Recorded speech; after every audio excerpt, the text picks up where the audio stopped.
Okay, so it was a regular evening living on Kauai, and I was getting settled in, ready for bed.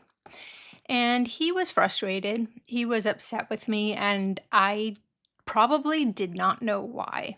But his words became more gruff, and he began to argue with me, which was weird because I wasn't really arguing. I think I was trying to figure out, what are we dealing with? What are you upset with? Like, what can I fix here? This was routine for us. But this time was different. And this is one of the times where I had a moment of clarity. And that's what I want to talk about today. Because this time, my youngest daughter, who was really young at the time, 13, 12, yeah, 12, she came running over to me. I was sitting at my desk in the bedroom, and Mike was lying on the bed. And she came running over to me, hopped up on the bed, and said, "Stop yelling. Stop being mean to mommy. Mommy's so cute." And she was hugging me and, "Daddy, stop. Stop. Mommy's so cute. Don't be upset with mommy." And I remember just thinking, well, that's sweet. Like, she really loves me. But I was thinking, what's all the hullabaloo? Because that was normal for me. That was a normal evening, and this is something that was a repetitive situation for us at night. But this time, it's like she set off an alarm. Something's not right. So, this is a moment of clarity, and that's what I want to talk about today. And this is episode 33. That's amazing.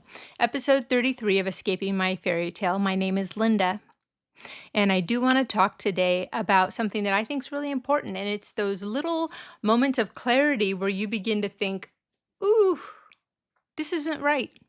Something's off here. Well, this was a huge one when my daughter came up, and she was very concerned. It wasn't like done in laughter. It was, "Stop. You're hurting my mommy."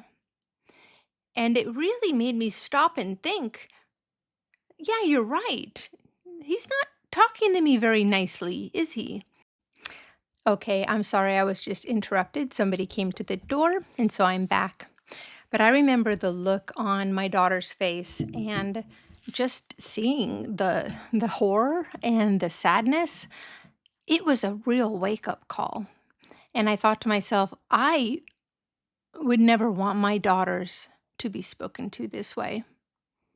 And so, what am I doing? But I was just used to enduring his frustration and his anger as like a godly sacrifice. I just thought, I'm being a dutiful wife, I'm being patient, and I'm able to generally, I thought, fix what he was upset about once I could figure it out. He was just angry. And when I saw the girls and how it affected them, that was a huge wake up call. Another wake up call was when we would go on date nights. And I remember in Dana Point, we were going to our favorite restaurant on the water, and we didn't even get down to the end of our own street before he looked over at me and said, "What? Are you afraid of me? Do I have to take you home? Am I scary?" And I said, "I don't know what's going on, but I think I do need to go home." And he would say, "Are you serious? Are you serious? Like, whoa, am I so scary?" And I just remember saying, "I don't know, but my body is a mess. I'm sweating and I am scared. I am too frightened to go out with you alone." And he would take me home. So those were little wake up calls. But again, I thought I was doing what was pleasing the Lord. In my book, and I hope you get it seriously, because it is full of gems. Wookiees going nuts. Hey, look. I'd rather not stop. It's like talking to a friend. I'm just going to keep going. But this is just so full of everything that I learned and everything that helped me on this journey, from Bible verses to pastors to counselors, theologians, psychologists. Like, it's all in there. And I wanted to read a little portion of the very beginning. I'll just read a small paragraph, and it's called The Day I Stopped Calling It a Story and Started Calling It the Truth. There comes a moment in every woman's life when the fairy tale shatters, not with the sound of breaking glass, but with a silence so loud it bruises the ribs. My silence was not weakness, it was survival. It was holding my breath underwater for decades, believing if I loved hard enough, forgave fast enough, and prayed long enough, the man beside me would someday become would someday become the husband I dreamed of as a little girl. I go on. For years, I mistook endurance for righteousness. I mistook long suffering for Christ likeness. I believed the cross I dragged behind me was holy because marriage was sacred, and surely God must smile on sacrifice. But what I did not yet know, what I could not yet speak, was that God does not ask his daughters to die on altars he never built. So crazy because I read through my little stories and my little paragraphs, and it's like I forgot that I wrote it, and it actually encourages me. So I'd have to say one of the times where it was like the loudest screaming wake up call was in 2020 when I received his confession letters and his phone calls of confessions. And I would just break down on the phone and cry, but I would tell him that I forgave him. But in 2020, I got online on the phone with Patrick Doyle in a session on his little group Pathway to Hope. And I'm going to play a portion of it because you're going to hear me not believing him and him trying to convince me, Linda, this is your reality. And I'm like, no, he loves me. I'm different. My marriage is good. My husband is godly. You don't understand. It's not that serious. And he kept showing me the harm I was enduring, showing me who Mike was based on his actions alone and his patterns of behavior. And I argue. So I'm going to have you watch that now. Going to send you with the trolley through the land of make-believe, but actually this is the land of reality. And I'll see you on the other side. Linda! Oh my goodness, Patrick Doyle, you are my hero. I am so incredibly thankful for you. Oh my goodness, I'm seriously so excited to meet you someday online or whatever together. Okay, anyways, thank you. What a blessing straight You're from welcome. God you are. It's amazing that we all have you. Okay, my question would be that my husband refuses to see anybody else besides this one pastor he loves. I live on Kauai, and he's over. I sent him over to the mainland for the third time because I finally saw the tears in my kids' eyes.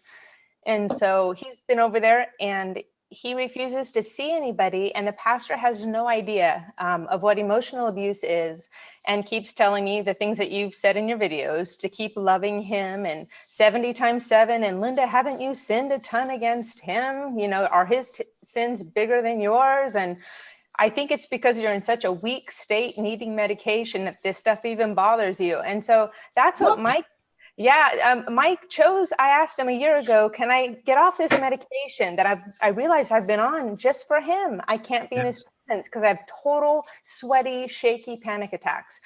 And so a year ago, I went off them cold turkey. I fasted because I wanted off of them so I could be more for my kids. And I've got 6, by the way, and that are all witnessing this with me, which is, I really loved what you just had to say. But anyways, I got to talk fast because there's so many women. Okay. So I asked him, I said, hold on a second, Linda. Slow down. Take your time. Okay. We're cool. Let's get back to Kauai time. Let's just easy does it. Okay, so I asked a year ago, he took me on a date. I couldn't stop shaking and sweating, and because I was off all my meds, and I told him, you know what, it's you. And I have no idea why, but I can be with anybody but you, and it scares me. I'm scared to be with you. And so that evening I sat with him and I said, you have a choice. You leave or I go back on the medicine, because I don't understand why I'm scared of you, but I am. and I can't function. I'm sleep 13 hours a night. And I've been on this medication for like 10 years, totally not knowing it was because he was doing everything you teach, like to the T. I couldn't believe when I found you. You describe my whole life perfectly. And I was just being a little submissive. I love God so much, and I'll forgive him. And then he won't talk to me for 3 days. Then I'll forgive him, and he won't talk to me for 3 days. And it just over and over thinking I'm doing the right thing. Kept my kids together. My kids love God. I'm so blessed, grace of God, that my relationship with him have my kids on fire for the Lord, ages 13 to 28. Nice. But, he chose for me to go back on the medicine. And so I went back on it a year ago, and in December, it didn't matter, meds or not. I couldn't be in his presence. And I told him he needs to go get anger management or something, because my kids were, it's like his wires sprung loose and he started doing it in front of the kids. It used to be kind of private in our bedroom where he would do these things and be rude. One of them walked in, and I've never seen that look of horror on her face. And I realized, oh my goodness, something bad is going on. How stupid can I be, right? But poor kids, I homeschooled them. Time out, Lisa. Linda. I mean, but Linda, that's okay. Linda, That's okay. You're not stupid. You're not stupid. You're harmed. You're traumatized.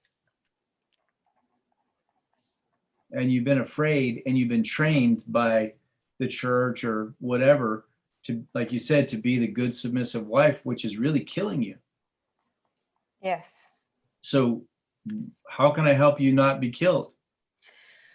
Well, I at this moment is what I need to deal with. I watch your videos so many hours a day. I've got like 3 notebooks of notes. And so I'm going through it. I'm studying like a mad dog to understand my situation. Can you just write my next book for me then? You know what? I probably could, and it'd be really funny. Yeah, you know what? I could. I would love to do that. Okay, I need to chill. Yes, I'm so excited to talk to you. So anyways, really, I am a very sad person, but you're like, you know what? That's an interesting thing, is I'm a complete extrovert. And for 10 years, he's taken away everything from me. My friends, my family. Oh, you don't want to call her. That's going to take too much of your time. Don't go to coffee with her. Stay home. You've got to be tired. To where I have nobody in my life except for my kids. But I really did have one question. And it was, here I am today. And there he is in Oregon with a pastor, the only one he chose to see. The minute the pastor met with him, he said, you need to get away from her.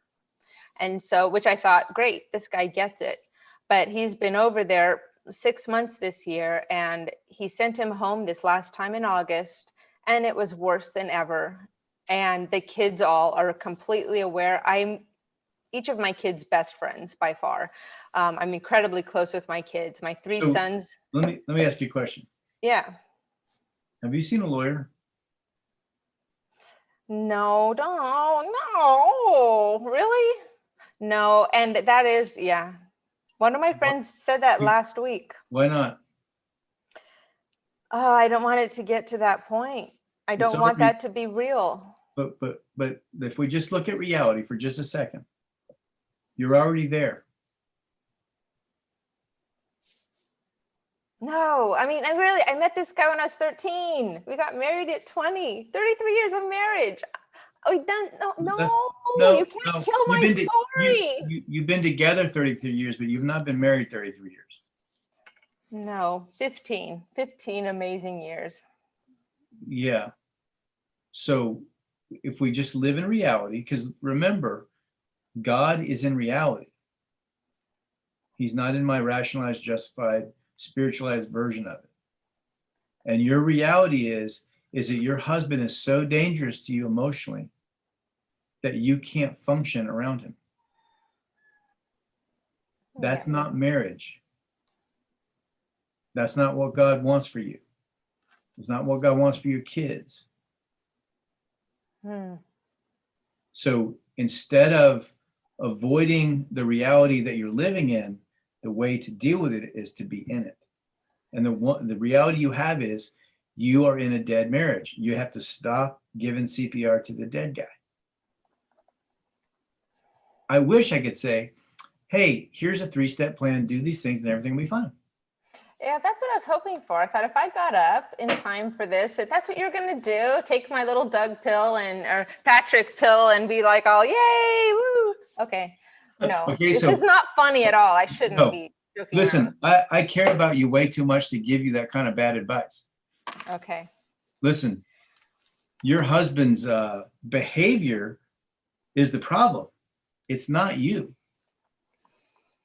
The pastor says that's not true. He says he's turning more holy every day. He's safe. I should be fine living with him. He's walking with the Lord again, blah, blah, blah. The And I had to pastor, return him like an Amazon box, not what I requested. This has malfunctioning. I had to return him. I'm sorry. This really, I don't know why I'm being so silly. I guess I'm nervous, but yes.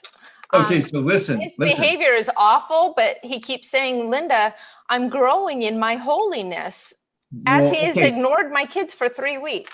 okay, Linda, Yes, okay, I'll be quiet. Yes. listen, I'm Santa Claus. Do you No, believe you're me? not. You're not. And your husband's not holy. Mm. Oh my gosh. If he were holy, you wouldn't have anxiety. And sadly, you know, the pastor is playing the role that they normally play, which is to be in abject denial, because they spiritualize the problem. But how do you go against a pastor? I mean, I've been a Christian since I was 3. Okay, so should I pull the pastor card? Should I tell you I was a pastor? Yeah, I saw you say that yesterday. You were a loser. Look at you sending all those women back home with those grunts. That's terrible. But now look at you. Okay, but listen, Okay. because we just talked about it, because somebody has position or because they have they're a pastor doesn't mean anything. But not to mention, the pastor is theologically trapped. Because of his theology, he has to idolize marriage instead of looking at the sin of your husband, which is destroying his family. Yeah, So the marriage is so paramount. That's the first thing he said to me is, I will not let you guys separate no matter what you tell me. Yes, because that was the first thing he said. He's a fool. God bless him. Oh my gosh, you just called him a fool. I'm looking for lightning to hit your head. No judgment to him, but that's foolish. So marriage is paramount over my pain in his eyes. And he just thinks if he can put me back in my little box, all is well. Right. And so listen, you do have a choice to go back in that box. No. I love my kids too much first, and I'm learning to love myself. No. Can't put me there. No. Good. Okay. So the pastor is completely unaware of what he's talking about. And because of his idolization of marriage, he's willing to put you in harm's way and lie to himself about what your husband actually is. And again, Linda, I don't have any judgment for your husband or the pastor. I'm just telling the truth here. It's just the facts. God doesn't want you to be destroyed by your marriage. God does not hate divorce. God hates mistreatment of his children. Yeah, I don't know. Pastor kept saying the Lord's favorite thing is reconciliation. And that's not true. That's not true. There's plenty of scriptural evidence for that. Okay, I'll have to look for that. Okay, but you're not going to see it. Okay, because it's not. Okay, that's why I couldn't quote a verse. Right, exactly, because quoting verses is a dangerous reality. It's not in context. Was there reconciliation between Abraham and Ishmael or his mom? No. Was there reconciliation between Jesus and the Pharisees? No. I mean, I can give you lots of examples. Yeah. I mean, David, on his way to go kill what's her name's husband, when he wouldn't give him some food, there's no reconciliation there. He was going to kill him. There was a reconciliation between him and Bathsheba's husband. No, he killed him. That was pretty harsh reconciliation. No, so that's just another myth that's propagated by people who don't want to face the facts that sometimes the necessary ending of the relationship is the healthiest thing. Oh my goodness. Gosh. Wow. Well, I've been painted the bad guy according to that whole community. And so it's. Of course. And they will continue to think that. But that has nothing to do with the reality. Wow. I've gone on to this thing with all these wonderful women, and I'm not seeing many, and I see happy endings, but not many that don't have the divorce word in them. I keep searching, like, okay, whose husband got better? You know why husbands don't get better? Abusers? Do you know why they don't get better? Why? Because they have what I People call like they have malignant denial. Their denial is so bad, it's going to produce relational death, which has already happened for you long ago. Many deaths. Yes. So the reason why abusers don't change isn't because it's not possible, it's because they're abjectly unwilling. Well, yeah, I've been asking him to please see somebody who knows about this stuff. And he just says, all I need is the scriptures. I said, well, if you broke your leg, would you just be reading the Bible? That God works through. But you might as well be talking to a brick wall. He doesn't hear anything. So the only option you have is to strongly boundary him and keep yourself safe. Wow. And that's why I want you to seek legal advice. You don't have to do anything, but just at least go talk to somebody who knows the laws in your state and understand what's possible, instead of being fearful of what he's going to do because you don't know. Yeah. Yeah. And he's completely neglecting my kids this past month, isn't even reaching out to them at all, which is only proving why I had to send him away. Good. And document. I want all of that documented, and I want you to build a case of his behavior that you can articulate to somebody else. But now listen, you said that in your video yesterday, but the Bible says do not keep account of wrongs, like if you love somebody. But here I am with my little notebook. Okay, so let's talk about that for a second. This is a very common. I'm taking up too much time. Okay. No, you're not. No. Hey. Okay. Sorry. I have a very, very small self-worth, it sounds like. Yeah. Well, yeah, you've been living with the guy who's been destroying you. Yeah, true. So you're worth it. I'm glad to talk to you. I'm in no hurry. Okay, so not keeping account of wrongs. You keep saying to document. You said that to me last night because I think you're talking to me personally. You're talking about 1 Corinthians 13, right? Yes. The love, because I do all those things. Mike does none of them. Okay, so listen. That chapter is badly interpreted as something we're supposed to do. It's really a description of God's love. Seriously? Yeah. Another misinformation campaign by. Wow, I've been a Christian for decades. That's Me too. Describing God's love. I thought that was what our love is to be to. Well, it's always a goal to shoot for, I suppose. Anything godly, we're to shoot like God. For it, then you read the Old Testament and listen. What did God say? He's like, hey, build an altar and remember what happened here. Document it. God, that's so true. And then we're going to say, oh, don't keep a record of wrongs, which is just people's way of saying, don't hold me to the truth. And they spiritualize it with that. But it's hogwash. And I'm telling you that as somebody who used to teach that. So it's not like I'm pure. I was the worst offender.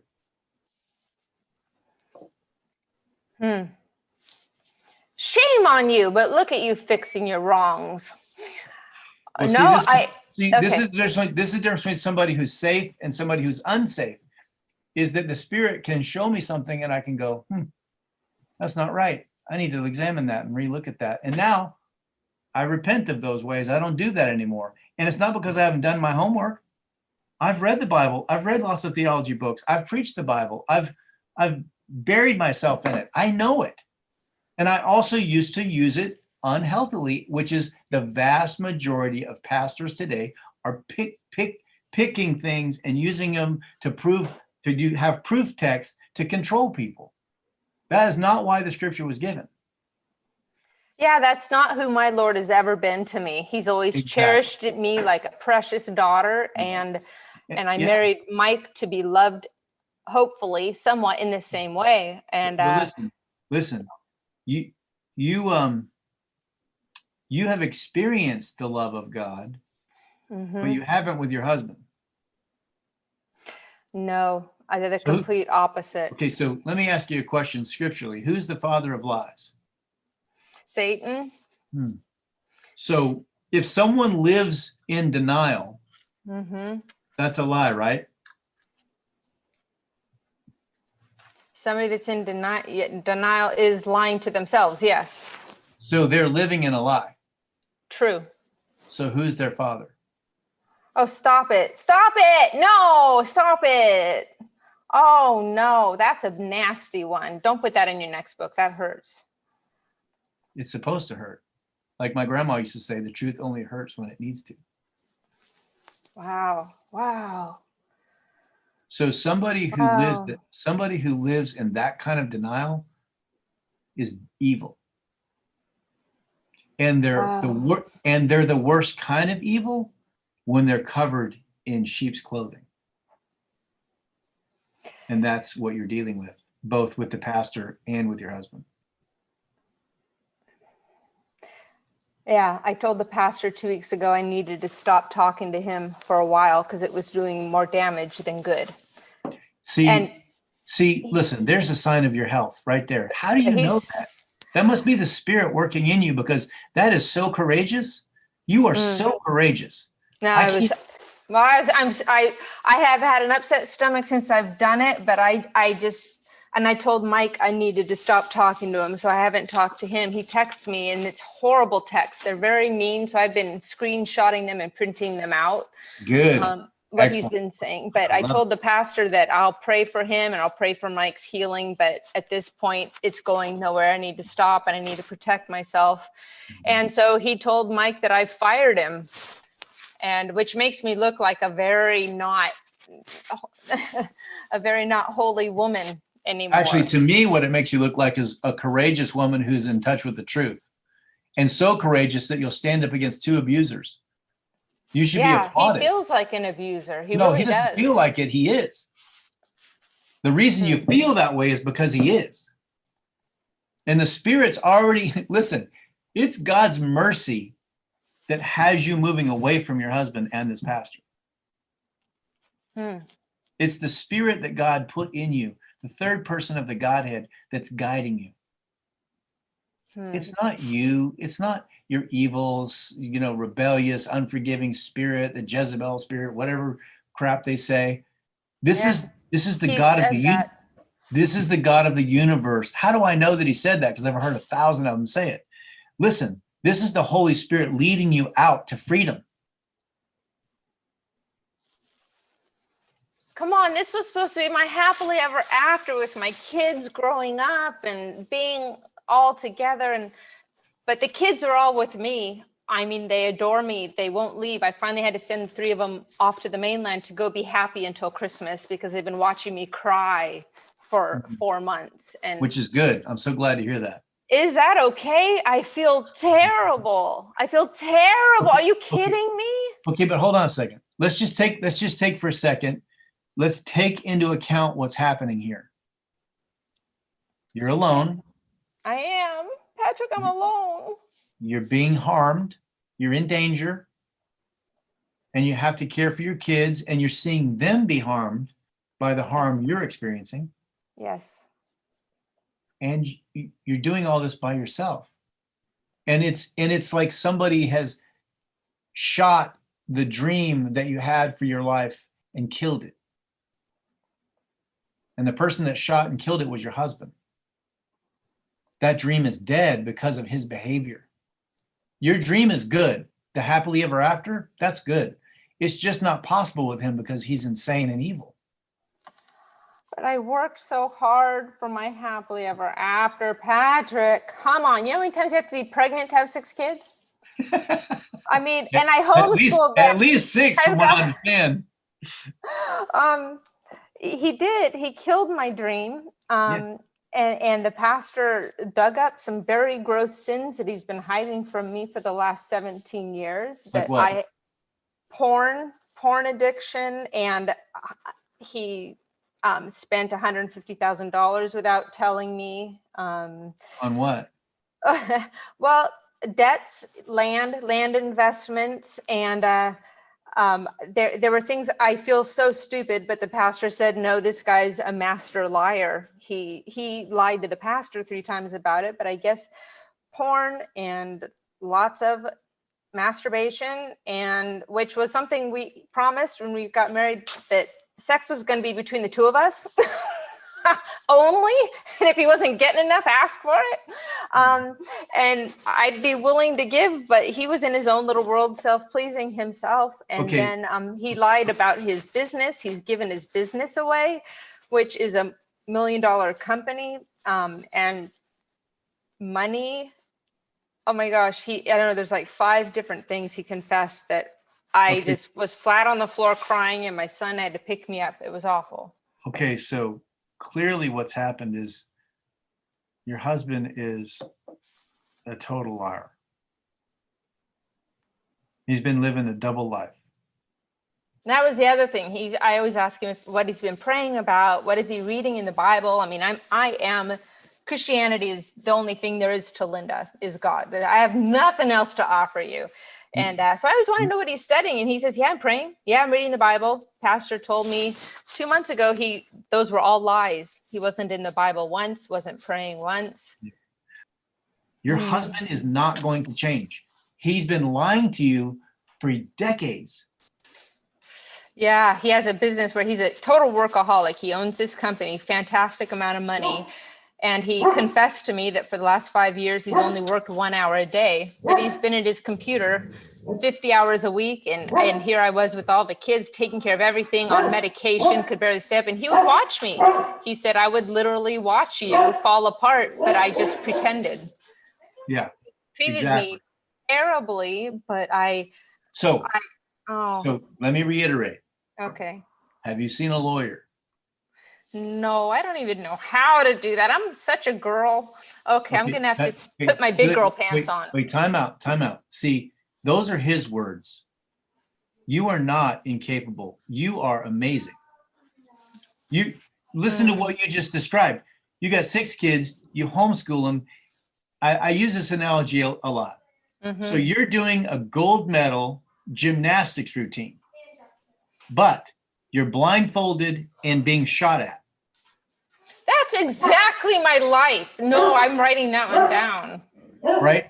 So what do you think is going to happen when we take the blindfold off and stop shooting at you? Wow. There's nothing wrong with you.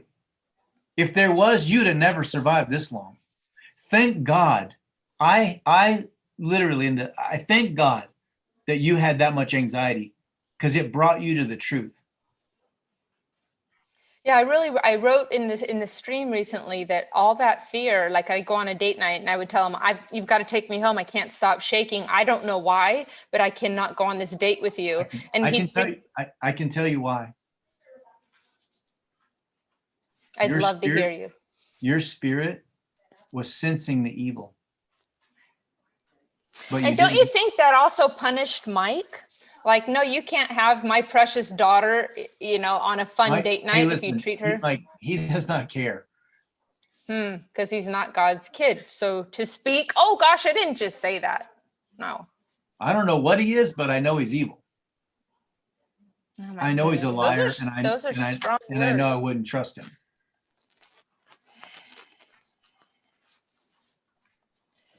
So that was the Holy Spirit in me protecting me through the anxiety. Yes. So the anxiety was actually a blessing. Yes, it's God's mercy. Instead of it being instead of you being defective, that's like a sign of your health. Oh, everybody in my world, I used to be so social, thinks I'm a disaster. Oh, how's your sickly mother? Is she able to get out of bed? Okay, but hold on just a second, Linda. If they had the context, none of them would say that. If you went to the hospital and had open heart surgery, would they say you were being inappropriate for not getting out of bed? But what you've had is way worse than open heart surgery. So, No way. Really? so, yes. I don't give it enough validation for that. Okay. But now that I hear myself talk out loud, it does sound pretty bad. Yeah. So just let me tell you, Linda, you're not dealing with garden variety, abuse. You're dealing with horrific Olympic level evil abuse. You're validating that for me. You really believe that just by these minutes we've talked together? Yeah. Because I only have myself and God. I shouldn't say only, but okay. So I mean, your husband is a terrible person. I wouldn't trust him. Porn, lying about the business, lying to you about what he's doing, being dishonest. Your kids don't trust him. Yeah, and he came home and he couldn't go a day without lying to me for stupid things, just constant lies. Do you know why? Why? It was stupid. Because he's a liar. Now you make me feel stupid, but thank you. It's kind of obvious. That's just how he operates. So instead of you continuing to think that he's something like a good guy or a good Christian man or a good dad or a good husband, instead of believing that lie, I want you to see the truth. You remember in the movies, like a lot of times you see in the movies, a guy will get seduced by somebody and then they're in the bedroom and all of a sudden the person that seduced them turns into the devil. Yeah. And they finally for that second see who they really are. Yeah. I know this is your moment right now as you're seeing that you're with the devil. Oh my gosh. But see, the pastor keeps telling me God does dead. If he can raise people from the dead, he can fix this. Again, the pastor. But I'm not listening to him anymore. The pastor is, right. Mainlining hopium. Oh yeah, that's what I watched last night. Was your 2 things on hopium? Mm-hmm. Yeah, the pastor. So you're saying he's dealing me the hopium? That's what you're saying? He's my dealer? Yep. And if you take the hopium, you're going to die. What I'm giving you is reality. And what these ladies are hearing and can attest to is this reality. And again, I'm not saying this because you've given no evidence. I believe that your husband's confession from his own mouth is real, that he's a liar. I just want you to believe it. Okay, so tell me, and then I'll leave you alone. What about this 70 times 7 thing? I keep being told, forgive him. He's going to lie again. Forgive him. How many times you got to keep forgiving? I don't mind if you forgive him as long as you don't trust him. You said that to me last night too. Okay. What? Said what to you? Yeah. Well, you talked about the difference between reconciliation and forgiveness. Yes. I watched that one too. I really stay up late listening to you, my friend. That's okay. Good. I'm glad to hear that. So forgiveness, as long as there's no trust. Forgiveness does not require trust. I don't doubt that you will forgive him because that's why you're still with him. But the problem is you keep trusting him and he keeps harming you. Worse and worse. How can it be getting worse? How do they get worse? How is that even possible? Because his denial is so strong, he doesn't see a problem. I mean, now it's in front of the kids. I'm like, you're becoming huge here. You used to hide it so well. And it's only going to get worse. So get out. Worse than now? Yes. Wow. Okay. I'm getting super uncomfortable that I've had so much of your glorious time. So I feel like these other sweet ladies need to talk to you. All right. Listen for just a sec, okay? Okay. I really appreciate your courage and I appreciate your trust in you talking to me and letting us spend this time with you. What you're talking about here is not just helping you, it's helping a lot of people that are going to hear this and they're hearing it now. I You're hope so. you're a vehicle of God's mercy. And there's nothing wrong with you. Okay? You hear me? Wow, that's the first time in 10 years somebody has said that to me. You are not the problem here. In fact, if it weren't for you, your kids would be in profound danger. But because of your profound courage and love, you are moving in a direction of health. And it feels very uncomfortable. And that's a sign you're going in the right direction. The discomfort and the pain tells me that I'm going in the right direction. Right. Well, that's no fun. No, but it will end because you'll be able to get crazy out and then you'll be able to live your life healthily. But as long as crazy's involved, you can't. Yeah. I was shocked. I mean, I'm so empty of strength, but he told me he wouldn't leave because the pastor didn't want him to leave this last time. The pastor told me, Linda, you can hang in there another week. Just I'll pray you through it another week. And I told Mike, no, you need to go. And he said, so you're telling me you need to go? You're going to make me leave you. Yeah. And I said, yes, I am. And I said, I can't believe I'm saying this, but you have to get out of my house. That is and so good. And he got on a plane, but this is 100% opposite of everything I've ever thought could happen. And it's so traumatic. I got to tell you from experience, Linda, that what you did was miraculous. You having the strength to confront him and tell him to get out of the house is a sign to me that you are going to be fine. But alone.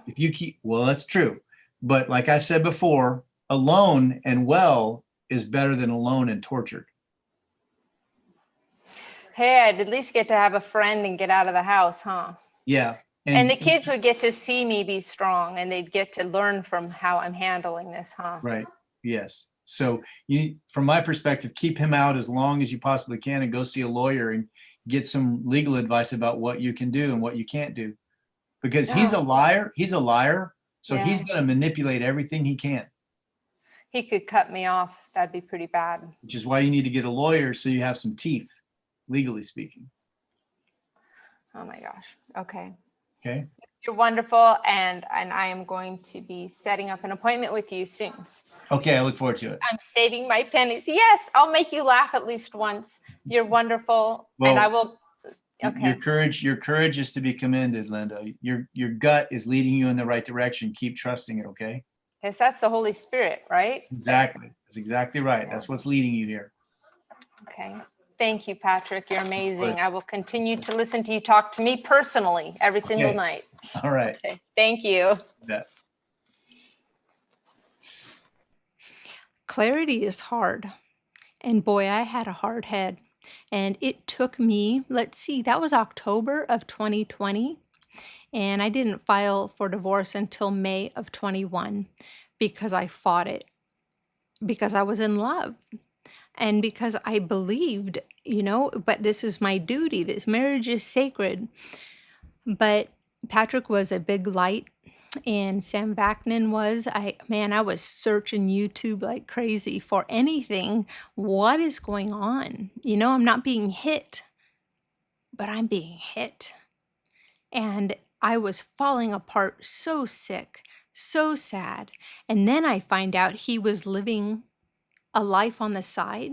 He had lied to me about his sexual behaviors through the whole marriage. And I realized, oh my goodness, I'm in trouble and I had to get out. But those moments of clarity are huge. Please pay attention to them. Follow your gut. Listen to your heart. Listen to people around you. Because we want so desperately for our fairy tale to be real that we deny what's right in front of us. I'm so glad you're here. And I hope you will keep coming back. This is a very difficult journey, but I'm so thankful that I'm beginning to hear from some of you and realizing that I'm not alone. There's something about that affirmation that feels so good to have company. That's why I'm doing this, and I hope it helps you. So I hope you come back as we walk through these castle walls together. I'll see you next time.